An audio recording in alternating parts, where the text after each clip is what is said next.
Hey Amazon seller, I'm Justin Boggs, the co-founder and chief revenue officer of Marketplace Valet.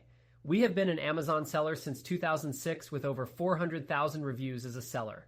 I'm here to help you learn about Amazon, solve problems, and answer common questions. Today's video is about how to resolve account suspension issues. Let's get into it.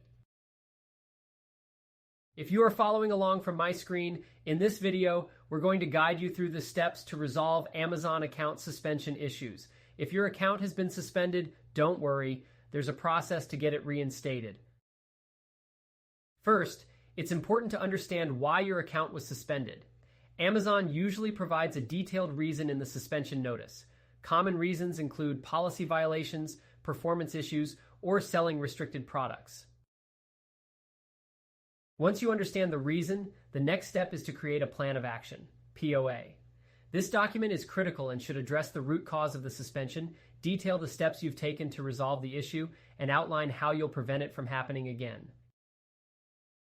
After preparing your plan of action, you'll need to submit it to Amazon through the Appeal button in the Performance Notifications section of your Seller Central account. Be clear, concise, and professional in your appeal. After submission, it may take a few days for Amazon to review your case. While waiting, avoid contacting support multiple times as this could delay the process. Once your account is reinstated, take proactive steps to maintain good account health to avoid future suspensions.